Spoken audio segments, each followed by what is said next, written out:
saja hormon-hormon yang berperan pada sistem reproduksi laki-laki. Yang pertama ada FSH atau follicle stimulant hormone, diproduksi pada kelenjar pituitari sebesar kacang polong, berperan untuk perkembangan seksual. Yang kedua ada hormon luteinizing hormone, juga diproduksi pada kelenjar pituitari dan memiliki korelasi dengan hormon FSH. Tiga ada hormon testosteron. Kadar testosteron lebih tinggi pada laki-laki dibandingkan wanita, terutama pada masa pubertas. Yang keempat ada hormon estrogen, gunanya untuk mengontrol kesehatan sperma. Namun apabila kadar hormon testosteron ini tinggi, dapat menyebabkan penurunan kualitas sperma dan difusi ereksi. Yang kelima ada hormon luteinasi atau LCSH, di mana memicu produksi testosteron sel interstitial testis sekaligus menstimulasi sel Leydig. Yang keenam ada hormon inhibin, di mana berperan dalam menjaga kesehatan dan kematangan sperma. Pertanyaan kuis kedua yaitu bagaimana proses spermatogenesis terjadi. Ada 3 tahapan. Yang pertama adalah pengadaan sel primordial yang mengalami pembelahan mitosis berulang-ulang lalu membentuk spermatogonia. Tahapan kedua yaitu tahapan pembelahan meiosis reduksi, di mana spermatosit primer dan sekunder menghasilkan spermatid haploid N. Lalu tahapan ketiga adalah perkembangan spermatid menjadi spermatozoa melalui serangkaian metamorfosa panjang dan kompleks yang disebut dengan spermiogenesis dan menghasilkan spermatozoa. Pada manusia memiliki 22 autosom dan 1 kromosom seks. Pertanyaan ketiga, bagaimana sih cara menjaga kualitas sperma?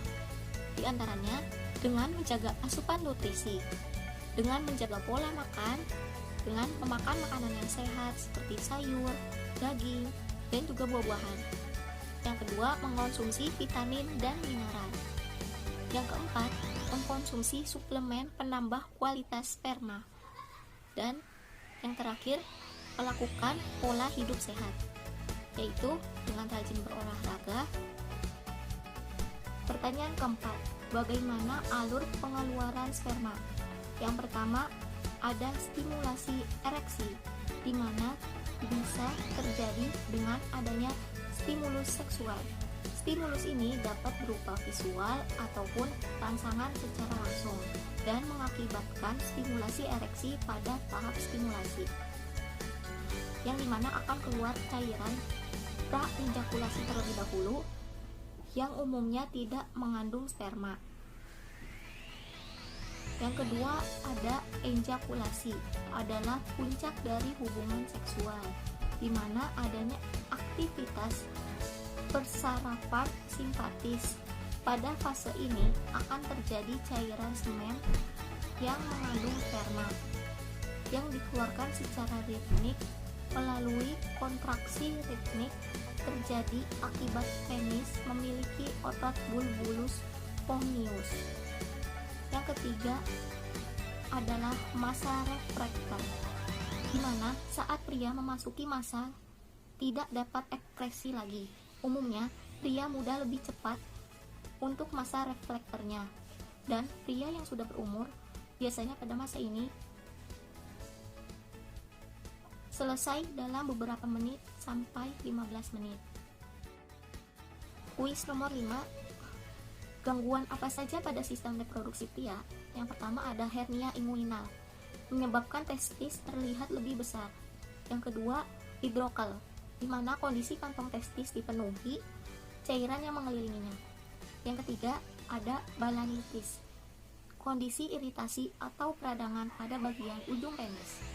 Yang keempat ada kanker testis. Yang kelima ada difusi ereksi, kondisi pria tidak dapat mempertahankan ereksinya. Yang keenam ada pembengkakan skrotum.